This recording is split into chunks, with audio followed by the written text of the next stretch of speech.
Olá, meus amigos, a paz do Senhor a todos. Estamos aqui novamente para mais uma aula da Escola Bíblica Teológica. Neste trimestre, nós estamos aprendendo sobre o Deus que governa o mundo e cuida da família. Falamos primeiramente do texto de Ruth e hoje nós estamos estudando o texto de Esther. Hoje, meus amados irmãos, nós estaremos falando sobre a resistência de Mardoqueu. Na medida que nós estamos evoluindo nestes ensinos, nós vamos trazendo mais emoções, mais conhecimento aos irmãos. Uma aula bastante interessante hoje e que se complementará nas próximas que nós ainda teremos. Nós estamos na lição número 8, ainda faltam 5 lições sobre o livro de Esther, que é muito interessante e traz muito aprendizado para os nossos dias de hoje. Mas vamos lá, meus amados, não podemos parar, vamos prosseguir. Então, conforme nós vamos, meus amados, andando nesses estudos, nós aprendemos e nós vemos claramente que se Deus não tivesse agido, ou seja, se ele não tivesse intervindo na história e levantado este homem chamado Mardoqueu, o povo de Judá ele teria sido dizimado naqueles dias. Mas Deus sempre está no controle da história e nós já estamos aprendendo estas coisas, não é verdade? Hoje nós falaremos sobre a resistência deste homem que é Mardoqueu contra os planos maléficos de Amã. O texto sugerido para a nossa leitura de hoje está em Esther 2, 21 a 23, Esther 2, 21 a 23, e Esther 3, de 1 a 6, meus irmãos. Nós já vimos que houve um banquete feito pelo rei Assuero, nós já estudamos sobre isso, e que a rainha Vasti ali se recusou a estar neste banquete, e assim, dessa maneira, ela foi deposta. E após 4 anos da deposição desta rainha Vasti, a rainha Esther foi a sua substituta. Nós já estudamos tudo isso. Nós já falamos também do desperdício, já falamos também do desprezo público de Vasti contra a ordem real, o que gerou uma instabilidade maior ainda no governo. O governo que já passava, e o rei enfrentava naquela época muitas guerras contra os gregos, né? E já traziam ali muitas derrotas naquele período. O que anteriormente também, meus amados, como nós já conversamos e falamos na última aula, já havia ocorrido com o seu pai, na batalha inclusive de Maratona, como nós já falamos, né? Mas para fechar este assunto, ao final de tudo, a Pérsia seria derrotada. A consequência disso tudo seria a derrota da Pérsia pelos gregos. Eles seriam derrotados por Alexandre o Grande, mas isto foi bem lá na frente, no tempo de Dario III, mas no tempo de Esther ainda não. E nós estamos hoje trabalhando aqui o livro de Esther. O mais importante aqui, meus irmãos, é nós percebermos que o casamento do rei com Esther fez o rei se sentir um pouco mais aliviado em meio a tudo aquilo que ele enfrentava. Isso está em Esther 2:18. E da mesma forma, a própria Esther, ela se beneficiou também da sua posição de rainha. Não é difícil de nós entendermos isso, não é verdade? Mas chegando ao assunto a ser estudado hoje, nós vemos que Mardoqueu, ele descobre uma conspiração contra o rei. E com isso nós chegamos no primeiro assunto desta nossa lição. Mardoqueu descobre uma conspiração contra o rei, os bastidores do poder. Então, neste primeiro assunto, nós estaremos falando aqui sobre todos esses bastidores, tudo que aconteceu ali. Tudo parece, ou tudo parecia correr bem, até que se descobre uma conspiração contra o rei. Nós já falamos anteriormente, mas convém aqui ressaltar que Esther, mesmo coroada rainha, meus amados, ela manteve a sua fidelidade a Mardoqueu. Ela não declarou sua parentela e nem que o seu povo eram os judeus, né? Nem declarou o seu povo de origem. E assim ela conquista a confiança do rei, e ali ela lhe dá até um aviso. Isso acabou por preservar a vida dele. Esther avisou que haviam traidores rebeldes entre aqueles que faziam parte do seu círculo de confiança. Aqueles que deveriam trazer segurança para ele estavam arquitetando um plano contra ele. Mardoqueu, ao servir à porta do palácio, ele descobre que dois homens de confiança do rei Assuero, de nome Bigtan e Teres, eles planejavam matar o rei. Eles planejavam ali matar o rei. E assim Mardoqueu avisa a sua prima, agora a rainha Esther, e a mesma avisa o rei. Tá? Porque ela mesmo, rainha, ela ainda mantinha o contato com Mardoqueu. E Mardoqueu avisou que haviam ali conspiradores que estavam indignados com o rei. E os motivos dessa indignação, dessa traição que poderia ocorrer, não são revelados nos escritos, né? Mas eles buscavam ali a oportunidade de matar o rei. Isso está lá no versículo 21. O nome deles, Bigtan e Teres. Eu já falei isso para os irmãos. Mas é importante para nós aqui, meus amados, sabermos que, trazendo até para os nossos tempos de hoje, sabermos que aonde tem poder, meus irmãos, tem ganância de alguns, tem medo, existe sempre o risco de traição. Nós precisamos entender que a busca pelo poder é uma tendência da nossa carne, é uma tendência da carne humana. Por quê? Por causa da natureza caída do ser humano. O ser humano, ele ambiciona ter poder. Agora, nós cristãos, nós devemos aprender a resistir a tudo isso, conforme ensina o Senhor, lá em Marcos 10, 43 a 45. Ele é claro em nos dizer dizer assim, mas vocês, ou seja, nós, né? Nós não seremos assim. Qualquer um entre nós que quiser tornar-se grande deverá ser o vosso servidor, e qualquer entre vós que quiser ser o primeiro deverá ser servo de todos, porque até mesmo o Filho do Homem, ele não veio para ser servido, mas para servir e para dar a sua vida em resgate de muitos. Eu acho que fica muito claro para nós a nossa função como cristãos que nós somos. Está bem especificado nas Escritas.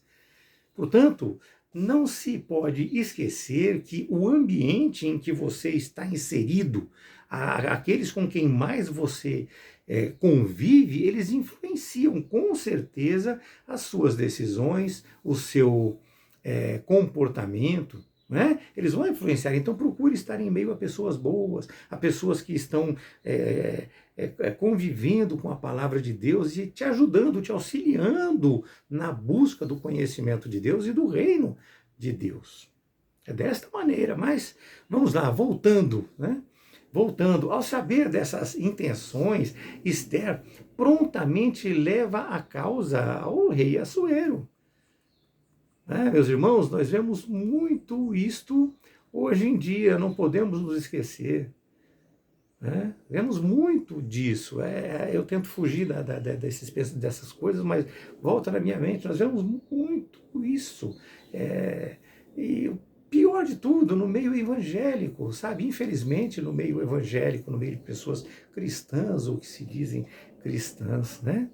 O autor, ele cita, inclusive, na revista de estudo dessa semana, no texto de estudo dessa semana aqui, Tiago 3, 14 e 18, mas nós temos vários textos das Escrituras que nos previnem sobre isso. Sabemos que há muitos males que vêm de fora. Claro, isso é natural, isso seria muito normal, mas difícil para nós é lidar com os males que estão dentro das pessoas com as quais nós temos relação. O próprio apóstolo Paulo, ele enfrentou isso em Corinto, enfrentou também lá em Éfeso, lá em Atos capítulo 20, versículo 27 a 31, ele deixa um alerta aos presbíteros de Éfeso sobre os lobos devoradores. Façam essa leitura. Atos 20, de 27 a 31. Sobre os lobos devoradores que surgirão no meio de nós. E estes não perdoarão o rebanho em hipótese alguma. Eles vêm para nos destruir. E nós precisamos estar atentos a tudo isto, meus irmãos.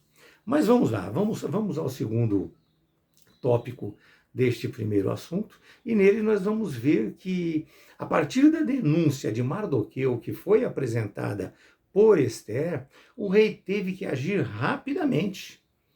Bigtã e Teres, eles são detidos e, mediante investigação e interrogatório, vocês lembram que eu falei que Assuero era um deus justo?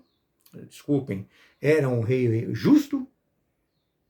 Então, Bigtã e Assuero, mediante investigação e interrogatório que é feito sobre a vida deles, sobre o que estava acontecendo, apurou-se ali a verdade dos fatos. E assim eles são condenados à morte, conforme a lei dos persas e dos medos. Mas fica claro no texto, meus amados, que eles tiveram o direito de se defender. Nós já falamos que o rei Assuero era um rei justo. Ester 2, versículo 23. E quando diz assim para nós, e quando foi feito o inquérito sobre a questão, isto foi achado, isto foi achado, por isso os dois foram pendurados em uma árvore, e isto foi escrito no livro das crônicas, diante do rei. Então, tudo certinho, tudo especificado, tudo feito de acordo com a reta justiça. Vejam que eles não foram ali executados por mera suspeita. E assim nós vemos que o rei Assuero buscava ser justo em todas as suas causas. Nós precisamos estar atentos a essa situação. Houve inquérito a respeito e vemos, mesmo hoje em dia, meus amados, países que não se observa a chamada ampla defesa, como nós conhecemos, tá? Não observam isso. Lá houve o inquérito a respeito. Tá? E vemos, mesmo hoje em dia, países que não observam esta chamada ampla defesa. Repito para os irmãos. Nós precisamos frisar sempre isso. Se hoje já existiam países que ainda existem países que não fazem, imagina naquela época, mas o rei Assuero não. Ele ia em cima da justiça, ele queria justiça e não agir por ódio ou por precipitação nesse sentido. Mas preciso frisar aqui que entre nós cristãos, meus amados, tudo deve ser julgado conforme a reta justiça, conforme ensina o Senhor. Vejam lá em Mateus 7, 1 e 2, está escrito assim: não julgueis para que não sejais julgados. Existem muitas interpretações erradas a respeito disso, né? Mas o texto ele continua. Porque com o juízo que você julgar, você será julgado, e com a medida que você medir, você será medido. Então aqui, meus amados, ele quer dizer que nós não devemos participar ou fazer um julgamento calunioso, um julgamento difamatório, alguma coisa duvidosa, e não a reta justiça. Portanto, todos devem ser julgados de acordo com a reta justiça. Nós, cristãos, podemos sim saber, ver, analisar e julgar dentro do certo e do errado, e não de coisas difamatórias, duvidosas, caluniosas. Amém? É desta forma. Mas, amados, voltando, nós vemos que na antiguidade era costume registrar todos os processos. Se havia o inquérito, com certeza deveria haver o registro, né? Desde a denúncia até a condenação ou absolvição dos acusados. Tudo era registrado no livro das crônicas perante o rei. Vemos isso em Israel, vemos também na Pérsia. Ester 2, 23, que nós já lemos sobre o inquérito, fala sobre isso. Ester, por jamais se esquecer do seu primo e da sua origem, não omitiu ali o nome de Mardoqueu. Então, o nome de Mardoqueu constou nesses livros, nesses registros. Então, constou o nome dele lá ao denunciar os conspiradores, né? Bigtan e Teres, como nós já falamos, diante do rei. Ele o avisa que há descoberto uma conspiração. Então, a rainha Vasti avisou o rei que quem descobriu esta conspiração foi Mardoqueu, e isto constou no inquérito, ficou tudo escrito lá. Mas não obstante a isso, percebe-se que Assuero não deu muito valor a Mardoqueu ali a princípio, não prestou muita atenção, somente inquiriu as pessoas acusadas, provou-se a culpa e ele mandou punir. Entretanto, o Deus que não esquece de seus servos está ali no controle de todas as coisas. E assim, no momento certo, Deus faria Assuero lembrar-se dele. E isto ocorre quando ele consulta esses registros. Isso está lá em Ester 6, versículo 1 e 2. Não estava conseguindo dormir, foi fazer uma leitura. Mas este assunto, nós não vamos entrar nesses detalhes, isso vai ficar para a próxima aula, para outra aula, que aí nós vamos falar um pouco mais profundamente a respeito disso. Então aqui nós veremos, a partir do segundo assunto, que o capítulo 2 ele termina com o ato heróico de Mardoqueu. Só que o capítulo 3, ao invés de Mardoqueu ser exaltado pelo rei, um inimigo do povo de Israel é que é exaltado. Amã, filho de Amedata, o grande vilão deste livro, um antissemita, ele era agagita, ou seja, está ligado à tribo de Agag. E Agag é o nome do rei dos Amalequitas, um inimigo fidagal do povo de Israel, meus irmãos, que fora vencido durante o reinado do rei Saul por Samuel. A Bíblia, inclusive, fala, ela é muito clara sobre isso, que Samuel despedaçou Agag, porque o mesmo havia matado muitos israelitas. Se vocês quiserem ler sobre isso está lá em 1 Samuel 15, 32 e 33. Mas, de qualquer forma, e por motivos desconhecidos, nós vemos que Amã é um homem que foi posto como homem de confiança do rei Assuero, meus irmãos. Ele é exaltado pelo rei, que o coloca acima de todos os príncipes. De todos os príncipes. Nós precisamos entender que até o capítulo 2, Amã nem é citado. Nem citado ele é. Porém, ele já abre o capítulo 3 sendo exaltado pelo rei. E não se sabe o motivo, como nós acabamos de falar para os irmãos. Mas o rei ordena que todos os seus servos se inclinem perante Amã. E isto incluía Mardoqueu. Porém, quando Amã passava perto de Mardoqueu, este não se prostrava em meio à multidão, de maneira nenhuma. Amã ali, a princípio, ele não percebeu, não prestou muita atenção, não reparou nisso, mas logo chegou a seus ouvidos, olha, alguém futricando, falando, logo chegou aos seus ouvidos que alguém desafiava a sua autoridade. E quem é este? Quem é este que desafiava a sua autoridade? E agora nós todos já sabemos que este herói aparentemente esquecido era Mardoqueu, um israelita que não se curvava diante de Amã, ou seja, diante do rei Assuero, porque uma ordem real deveria ser cumprida.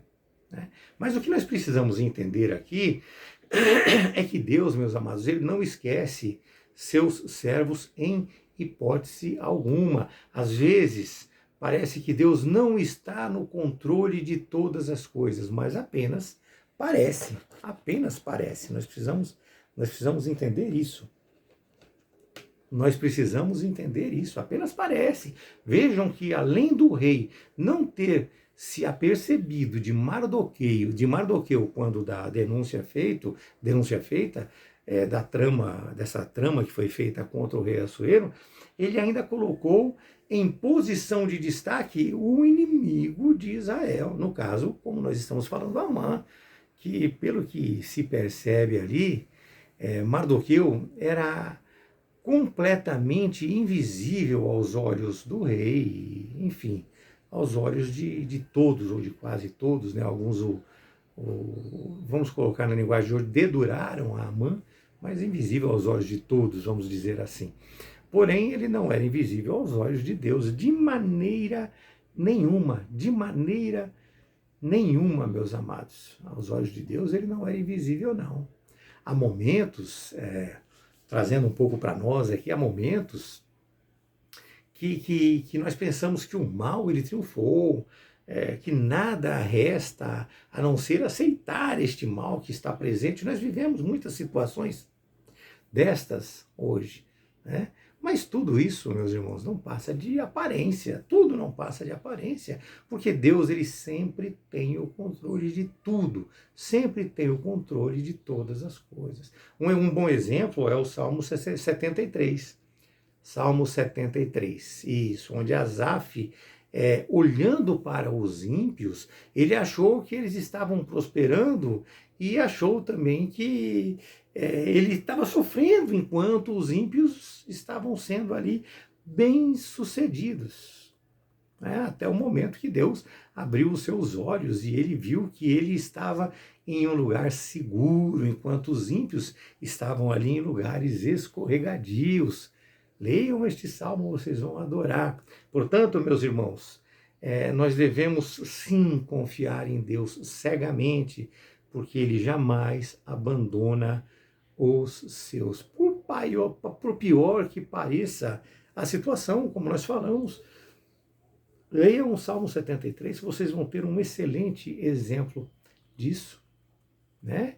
Então ele estava num lugar seguro, como falamos, e os ímpios não, estavam ali numa corda bamba, vamos dizer mais ou menos assim. Portanto, meus irmãos, nós devemos sim confiar em Deus cegamente, como nós já falamos. E nós precisamos entender que Ele tem o controle de todas as coisas, mesmo em meio aos nossos piores momentos de angústia, de frustrações, de tribulações. Nós precisamos aprender a ser abatidos e a nos contentar também na fartura. Porque nós passaremos por tribulações, no mundo passareis por tribulações, é assim que diz a palavra de Deus. Mas tem de bom ânimo, eu venci o mundo, ele é o nosso exemplo, nós temos que lutar, nós temos que perseverar. Assim ele o fez, ele morreu na cruz e voltou para nos apresentar a nossa salvação, a nossa libertação de todos os pecados. Ele ressuscitou, meus irmãos, não se esqueçam disso. Nós não estamos aqui falando não vou mencionar outras pessoas que são tidas como deuses, mas nós não estamos aqui falando de pessoas que morreram e de fato se encontram em seus túmulos. O túmulo de Jesus ele se encontra vazio, porque ele está reinando no céu e cuidando de cada um de nós. Amém? É desta maneira. Meus irmãos, estar no centro da vontade de Deus, confiando na sua direção, nos dá o quê? Nos dá convicção de que Ele está no controle e que nada ocorre por um acaso. Nós já estudamos isso nessas aulas. O acaso não existe para quem crê verdadeiramente em Deus e para quem se coloca verdadeiramente aos pés de Jesus. Nós já aprendemos isto. Esta certeza, meus amados, ela evita muita frustração e amargura. Quando nós não temos a certeza e a convicção disso, nós nos frustramos com coisas humanas. Tá? Só para entrar um pouquinho mais a fundo, sem sair do nosso tema, mas entrando um pouquinho, o que seria a frustração? Frustração, meus amados, é quando uma expectativa não ocorre. Frustração é quando uma expectativa não ocorre. A expectativa ela é humana. Por isso que nós devemos fazer sempre fazer sempre pela justiça, nós devemos fazer sempre pelo amor, nós devemos agir sempre pela honra, através do caráter colocado em nós por Cristo, e não para buscar algo em troca, para querer algo em troca. Vejam, nesse texto, voltando a ele novamente aqui, Mardoqueu, ele não foi a princípio honrado pelo rei, mas ele permaneceu ali sem se abalar. Ele permaneceu no anonimato e agora pior, né? Sofrendo a perseguição de Amã. Mas nós precisamos fazer como Paulo, lá em Filipenses 4:11, meus irmãos. Tá? E no texto nos diz assim: não digo isto como por necessidade, porque eu já aprendi, seja qual for o meu estado, a estar contente com isto. Então nós temos que nos confortar estando em Cristo, mesmo passando por tribulações. Hebreus 13:5 diz também que Deus, ele é o nosso ajudador, e assim o é de fato. Nós sabemos, a Escritura é muito clara quanto a isso. Não se esqueça que o futuro pertence ao Senhor, o futuro pertence a Deus. Na verdade é assim, meus amados, só quem muda o nosso passado é Deus. Ele nos perdoa, ele nos transforma e nos prepara no presente para o nosso futuro. Olha que maravilhoso. Ele muda, ele nos livra do pecado, nos tira do pecado e está aqui hoje conosco, nos preparando, nos deixando prontos e preparados para o futuro.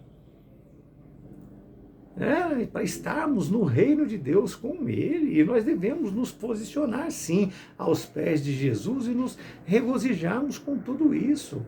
Nós precisamos aprender a não ter expectativa sobre o que fizemos, porque a expectativa é humana. Nós precisamos aprender a ter esperança, que a esperança ela é divina. A esperança ela é divina. Tá? A esperança vem e ela põe na nossa mente, deixa na nossa mente pensamentos e caminhos de Deus. Eles são muito mais altos do que os nossos, meus amados. Isaías 55, versículo 8 e 9, diz dessa maneira, e assim nós precisamos crer. Nós precisamos crer. Muitas vezes nós estamos aqui passando por tribulações e achamos que estamos sendo castigados, que não somos merecedores, não somos dignos, por isso que sofremos. Não, meus amados, é Deus preparando o seu caminho, te deixando mais forte, te deixando resistente. Você vai morar no paraíso com o Senhor, não se esqueça disso. Você tem que estar pronto e preparado, não é de qualquer jeito que nós entraremos lá, não. É através de conquistas, é através de transformação, é através da verdade da palavra de Deus, das Escrituras Sagradas, é conhecendo ela e vivendo essas palavras, é vivendo o exemplo que nos deixou Cristo, é dessa maneira. Não é de qualquer forma que nós entraremos lá. Mas vamos lá. Vamos voltar a falar um pouco sobre a resistência de Mardoqueu, e o ódio de Amã. O rei, meus amados, ele deu uma ordem de se engrandecer Amã. E todos se prostravam diante dele. O que nós podemos ver aqui, meus amados, é que Xerxes, ou o rei Assuero, nós sabemos que são a mesma pessoa, ele dava total liberdade naquela época ao povo de Israel. Eles podiam voltar para Israel, eles podiam cultuar a Deus. E o episódio ali de Amã foi, na verdade, uma excepcionalidade. E ele, com o sentido, essa excepcionalidade, com o sentido de influenciar o rei, ele arquitetou um plano, porque ele detestava os judeus e tomou conhecimento da postura de Mardoqueu. Desta maneira. Então, o escrito do mandato que nós estudaremos a partir da nossa próxima lição, como eu já falei de uma maneira um pouco mais profunda, nós não mencionaremos aqui, então vocês podem sentir falta de tudo isso, mas na próxima aula este será o assunto. Mas hoje nós precisamos aqui entender que a justiça e a recompensa, ela nem sempre são imediatas. Ela nem sempre acontece como eu espero, como você espera. Nós precisamos entender que não se faz justiça para receber uma recompensa. Foi o que aconteceu com Mardoqueu. Né? Se faz justiça simplesmente pelo fato de sermos justos. Havia uma trama de um assassinato. E Mardoqueu interferiu.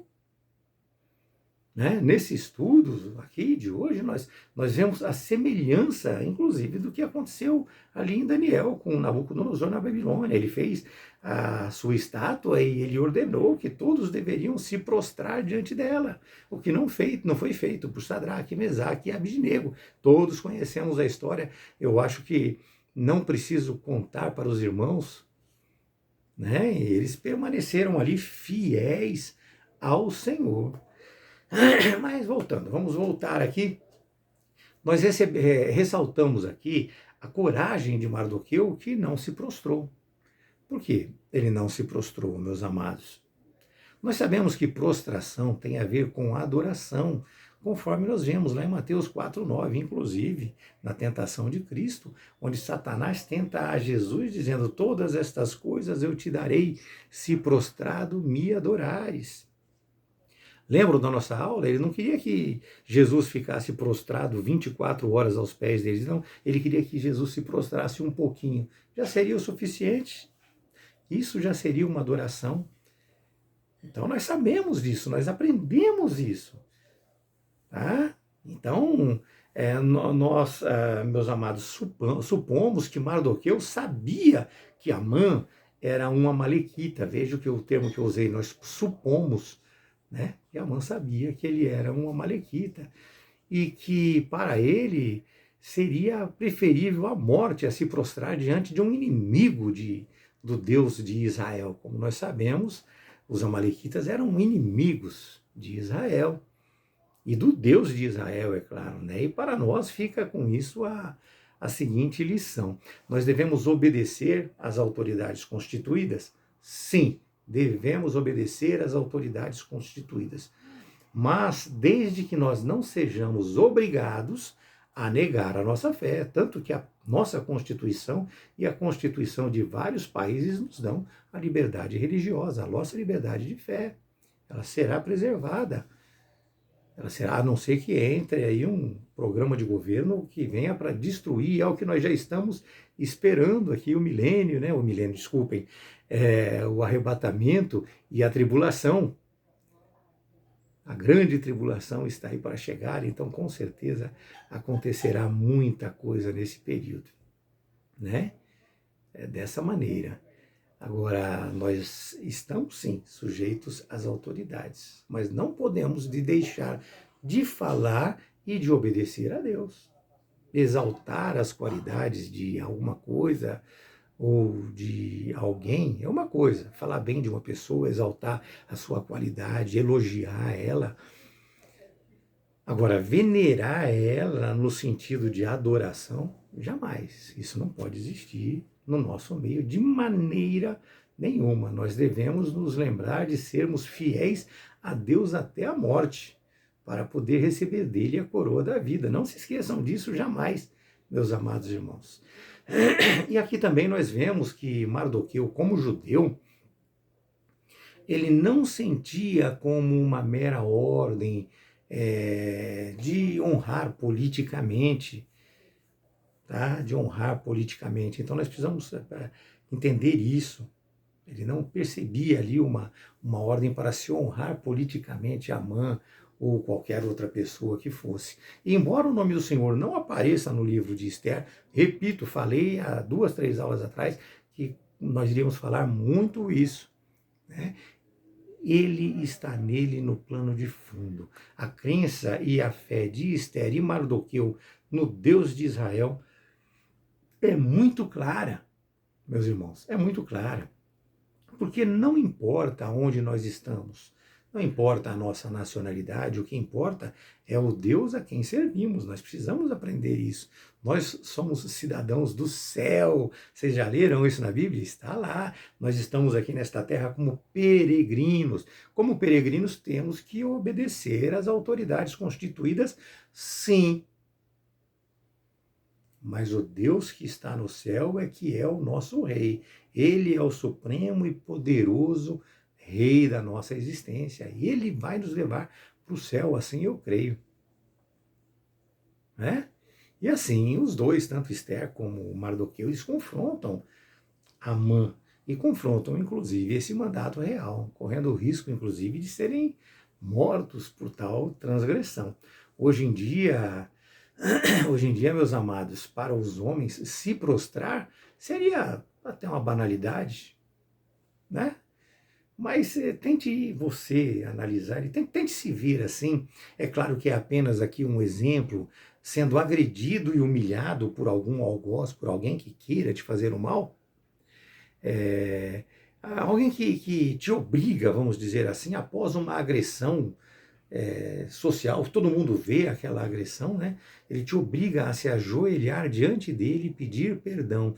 E mesmo você estando certo, ele te humilha e te obriga a pedir perdão, ajoelhado e adorar, falar: você é o maior, você é o rei, você é isso, você é aquilo. Difícil, não é verdade? É muito difícil. Trouxe um exemplo aqui que hoje em dia a gente vê em escolas, a gente vê que um quer ser superior ao outro. O Gênesis 1:28 diz que nós devemos dominar a terra, mas muitas pessoas usam o domínio do ser humano para com o ser humano. É difícil, é difícil, é difícil, muito difícil viver isso.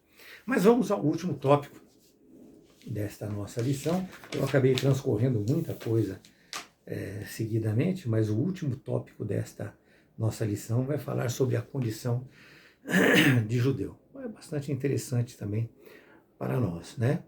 O autor aqui ele fala da inimizade histórica entre os israelitas e os amalequitas. Amã, ao constatar, ele ficou sabendo, ele descobriu que Mardoqueu não se inclinava e nem se prostrava diante dele, e assim ele se encheu de ira. E aí, ele, ao invés de ir para cima de Mardoqueu, para se vingar pelas gerações, pelas guerras que já haviam existido, ele decide destruir todos os judeus. O povo de Mardoqueu, que havia em todo o reino de Assuero uma medida extrema e cheia de ódio, onde Amã viu ali uma oportunidade de acabar, de extinguir o povo judeu, inclusive lá em Jerusalém. Jerusalém, na época, só para ficar claro para vocês, não, né, Jerusalém formava ele era mais ou menos assim, ó, vinha até de Ur aqui para baixo e atravessava. Então, a Jerusalém era parte do Império Persa, né? Então, com isso, Amã ele foi considerado até uma espécie de anticristo, até uma espécie de anticristo, porque ele viu ali a oportunidade de se vingar de todo o povo que venceu e destruiu os seus antepassados. E assim nós vemos isso nos dias de hoje também, meus irmãos. Vemos esse tipo de situação, nós vemos com Hitler, já falamos sobre isso em aulas passadas, mas vamos falar de nós, né? Nós vamos falar de nós aqui, nós vamos falar a ira, vamos falar um pouco da vingança, o mal. Existe dentro de muitos seres humanos. Muitos seres humanos, inclusive servos de Deus. Mas não, nós, servos de Deus, não podemos ser assim. Nós temos que trazer dentro de nós os frutos do Espírito Santo, que está lá em Gálatas 5:22. Nós somos do céu. Nós somos comprados, meus amados, pelo sangue de Jesus. E nós jamais poderemos nos deixar influenciar por ideologias que pregam como dizer, um nefasto entender de um contra o outro, de um querer ser mais, de um querer ser superior, de um querer mandar, de um querer dominar. Não podemos nos permitir influenciar por isso. Lembram quando eu falei que nós podemos nos defender, mas não nos vingar? É mais ou menos isso.